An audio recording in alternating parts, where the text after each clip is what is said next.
Imperialismo na literatura. Olá pessoal, tudo bem? Eu sou a Carmen e hoje eu vou mostrar para vocês 3 obras que têm a temática do imperialismo. Não que seja a questão principal da obra em alguns casos, mas de todo modo o imperialismo está ali forte, né? Eu gosto muito desse tema porque é um tema que sempre nos faz lembrar de nossa condição, né? De eternamente colonizados.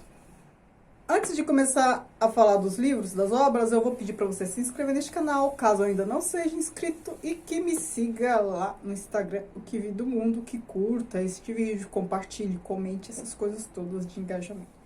2 das obras que eu vou comentar, eu li no Kindle. A primeira é Equador, do Miguel de Souza Tavares, um português, que conta uma história que se passa no começo do século XX, em uma colônia portuguesa na África.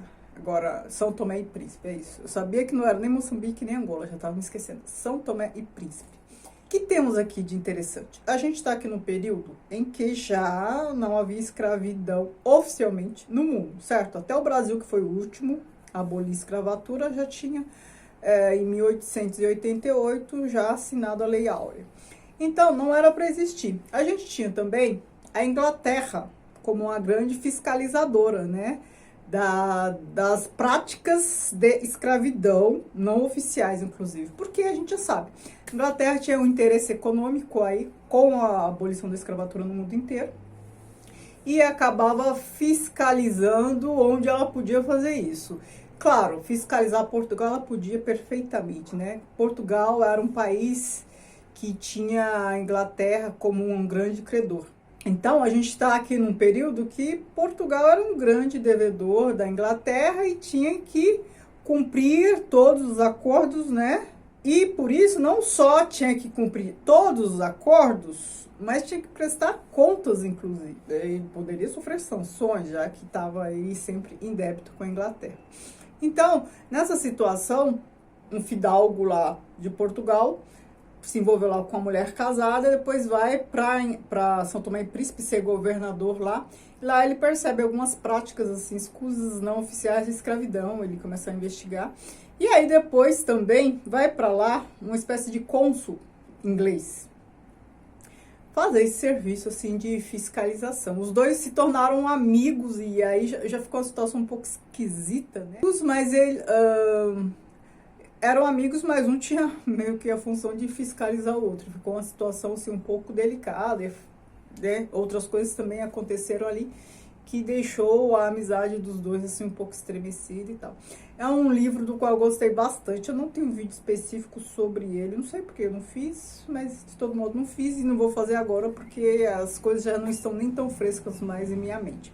Mas aí é um livro que eu acho que vale a leitura, gostei bastante. O outro que eu li aqui foi o último, né, desses 3 que eu vou comentar, é Uma Passagem para a Índia. A gente está aqui, começo do século XX também, a gente está aqui naquele período em que a Inglaterra tinha a Índia sob domínio, né? Então a gente está falando aqui de antes de 1947, né? A independência da Índia aconteceu em 1947, com Gandhi e tudo mais, aquela parte que a gente conhece melhor.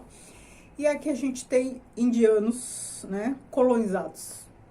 Ah, antes que eu esqueça de falar a autoria, né, do E.M. Forster, que é ali do clube da Virginia Woolf e tudo mais. Ele realmente foi para a Índia, passou um tempo lá e por conta disso, né, dessa experiência toda que ele teve, ele fez essa história. Eu fiz um vídeo sobre esse, não sei se quando este vídeo for ao ar ou já terá sido publicado, enfim, mas eu fiz um vídeo, então vocês vão ter a oportunidade de saber mais detalhes sobre a obra. E a questão aqui é bem interessante, porque a questão do imperialismo, colonialismo é central nessa obra. Aliás, eu acredito que o autor até fez esta obra, escreveu este livro, por conta do que era dito, porque na época havia apenas uma visão muito preconceituosa dos ingleses, dos britânicos em relação aos indianos. Aquela visão que a gente conhece bem, né? A visão do colonizador em relação ao colonizado. Aquela visão de achar que é inferior e tal, e achavam subterfúgios provas, né? Enfim, indícios para provar essa inferioridade, essa pseudo-inferioridade e tal.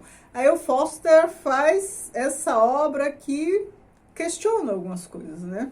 Sobre quem é o selvagem afinal, né? Só que aí ele faz também de uma maneira elegante, ele não representa os ingleses, pelo menos todos, como mau caráter, personagens mau caráter. Tem uns ali mais preconceituosos, mas isso não faz deles necessariamente mau caráter, né? Porque preconceito todo mundo tem, varia o grau, varia o objeto e tal.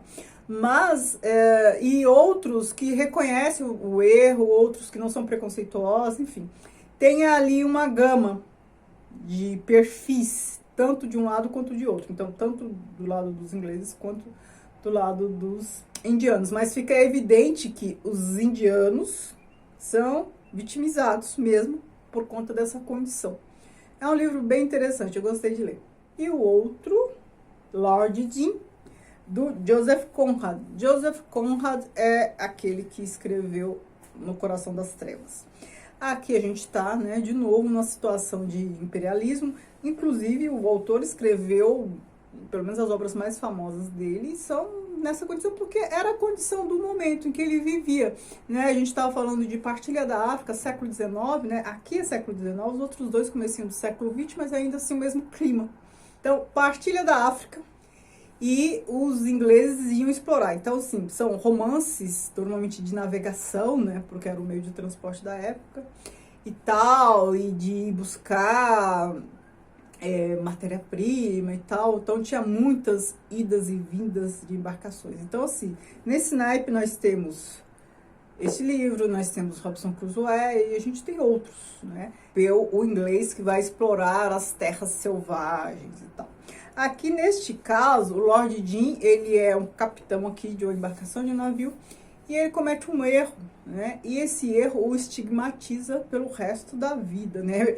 O erro, ele acaba sendo referido por conta do erro, né? Como se ele não tivesse sido nada mais, como se ele não tivesse sido nada mais antes disso. Porque depois disso, a vida dele ficou pautada por esse erro, né? E, enfim, ficou com a imagem totalmente maculada e tal. Não vou falar o que é, né, para não estragar. Não tem um vídeo sobre ele, aliás, desses três, só sobre uma passagem para a Índia. Mas a gente está aqui neste clima,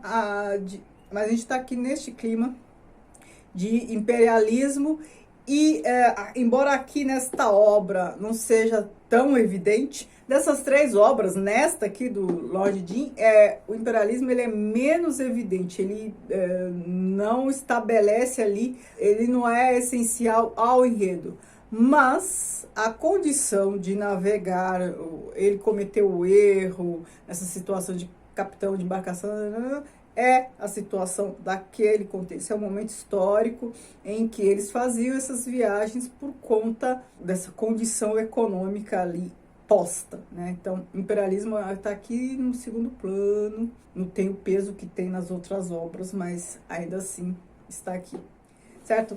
Me digam o que vocês leram dessas três obras, se é que leram, não são obras tão famosas assim, né? Não são clássicos da literatura e tal, mas gostaria de saber o que vocês leram, o que mais vocês me indicam com este tema, né? Imperialismo na literatura, para eu trazer aqui para esse quadro.